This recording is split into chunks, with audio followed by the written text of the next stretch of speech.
Subscribe now and press the bell icon. Never miss an update. चलिए आइए GS मस्ती YouTube channel पर आपको बहुत बहुत शुक्रिया। आप वीडियो को लाइक, शेयर और सब्सक्राइब जरूर करें, ऐसा हम चाहेंगे। चलिए आज हम चलते हैं इस वीडियो में। जो पिछले दिनों हमने सूक्ष्म शिक्षण के बारे में बताया, उसकी अगली कड़ी है। तो हम आज देखेंगे सूक्ष्म शिक्षण की संरचना।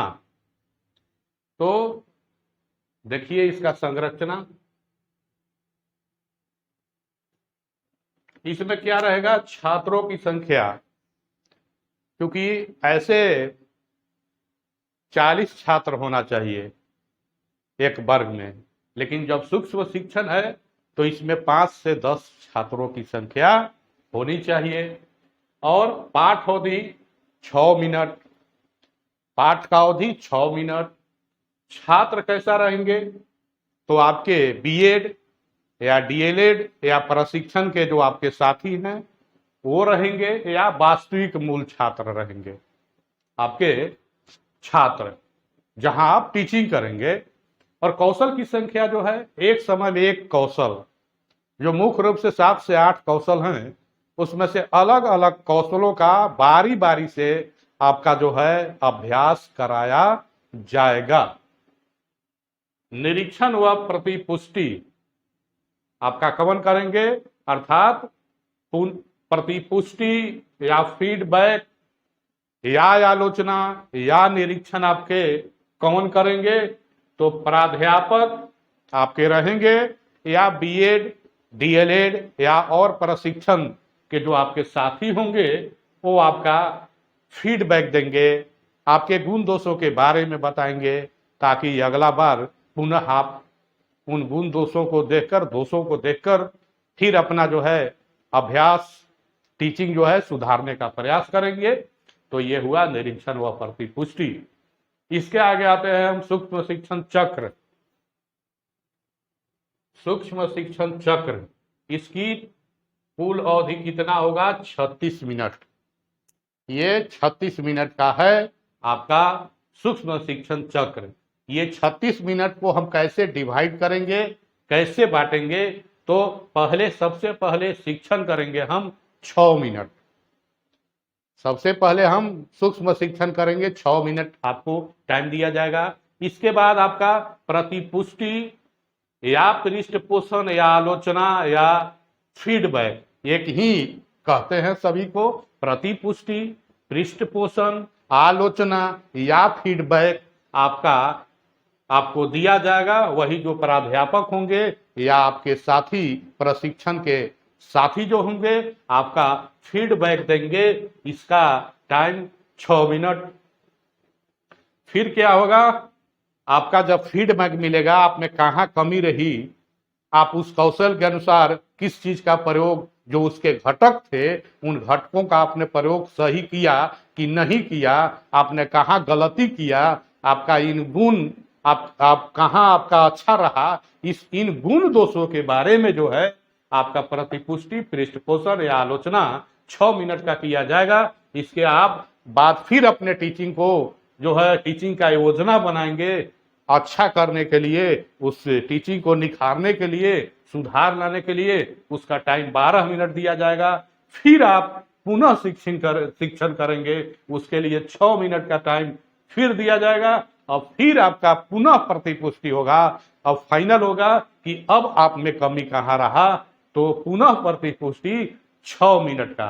तो ये आपका सूक्ष्म शिक्षण चक्र है।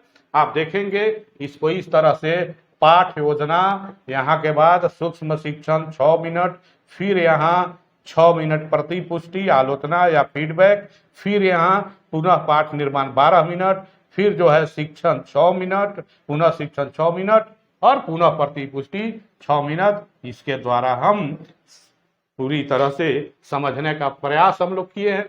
अब आइए शिक्षण कौशल, अब हम आगे बढ़ते हैं। शिक्षण कौशल, तो शिक्षण कौशल सही माने में शिक्षा का जो है एक शास्त्र, वह शास्त्र है शिक्षण का जिसके प्रयोग करके शिक्षक अपने कला शिक्षण को प्रभावशाली एवं सक्रिय बनाता है। शिक्षण कौशल, स्किल, अर्थात स्किल क्या है, शिक्षण जब कर रहे हो तो उसको प्रभावशाली कैसे बनाते हैं आप, आकर्षक कैसे बनाते हैं, ठीक है। बच्चों का ध्यान आकर्षण या जो विद्यार्थी हैं उनका ध्यान आकर्षण आप कैसे बनाते हैं, और विद्यार्थी जो है आपका अध्ययन के दरमियान अध्ययन के प्रति कितना सक्रियता दिखाता है, कितना जो है जागृत होता है उसके प्रति, उस पाठ के प्रति, उस टीचिंग के प्रति, ये जो है कौशल कहलाता है, स्किल कहलाता है, स्किल डेवलपमेंट, ठीक है। शिक्षण का भी कौशल है और चीजों का भी कौशल होता है, अर्थात स्किल होता है। मान लीजिए गाने का स्किल है, खेलने का स्किल है, सभी चीजों का स्किल होता है, दक्षता होता है, तो ये शिक्षण कौशल। अब देखिए कुछ हमारे विद्वानों ने सूक्ष्म शिक्षण को बताने वालों में जो है एलन महोदय है, जिनके बारे में हम लोग पीछे देखा है। तो एलन महोदय ने 14 शिक्षण कौशलों को बताया है। एक बीएम पासी जो है ये 13 कौशल के बारे में बताए हैं, और एनसीईआरटी के अनुसार 19 कौशलों की संख्या बताई गई है। लेकिन मुख्य रूप से जो है 7 से 8 कौशल जो होते हैं, ठीक है, 7 से 8 कौशल होते हैं, जिसको हम देख रहे हैं महत्वपूर्ण शिक्षण कौशल, जिसमें प्रस्तावना कौशल, प्रस्तावना पाठ का प्रस्तावना का प्रश्न जो हम निकालते हैं, जिसमें क्रमबद्धता रहता है, तारतम्यता रहता है मूल पाठ से जो पढ़ाने जा रहे हैं, इसको पाठ का प्रस्ताव कौशल कहते हैं। अगला है प्रश्न कौशल। प्रश्न जब हम करते हैं तो उसका कौशल, उसके घटक होते हैं, तो ये कौशल। नंबर 3 है व्याख्या कौशल, स्पष्ट करना किसी चीज के बारे में हम व्याख्या कौशल कहते हैं। हम किसी टॉपिक को बिल्कुल स्पष्ट करते हैं मौखिक रूप से, उसको व्याख्या कौशल कहते हैं। पुनर्वर्णन कौशल, ठीक है। और फिर है अगला श्यामपट्ट कौशल। श्यामपट्ट का प्रयोग करने में किन बातों की सावधानियां होना चाहिए, ये श्यामपट्ट कौशल। उद्दीपन परिवर्तन, उद्दीपन परिवर्तन अर्थात आप टीचिंग के दरमियान जो है ऐसा नहीं है जो बिल्कुल महात्मा बुद्ध जैसा चुपचाप बैठ के ऐसा लग रहा है जो आप कहीं तपस्या कर रहे हैं, इस तरह से टीचिंग नहीं करना है। आपका मुख का मुद्रा, आपका हाव भाव, आपका इशारा, आपका सिर का, हाथ का तरीके से होना चाहिए, कविता के अनुसार, पाठ के अनुसार। जिस विषय को आप टीचिंग कर रहे हैं तो ये हाव भाव में परिवर्तन, मुख मुद्रा में परिवर्तन को क्या कहते हैं, उद्दीपन परिवर्तन कौशल। फिर आगे है प्रदर्शन कौशल या दृष्टांत कौशल। प्रदर्शन कौशल या दृष्टांत कौशल अर्थात दिखाकर, खासकर विज्ञान में आपको प्रदर्शन कौशल का मुख्य रूप से प्रयोग करना है। जैसे आप टीचिंग कर रहे हैं विज्ञान में, उस चीज का आपको उस चीज को बनाना है, जैसे लेंस है तो बनाना है, बायोलॉजी है मान लीजिए कोशिका है, अमीबा है, इन सारे चीजों को आप प्रदर्शित करेंगे तो विद्यार्थी के सामने ज्यादा जल्दी समझेंगे।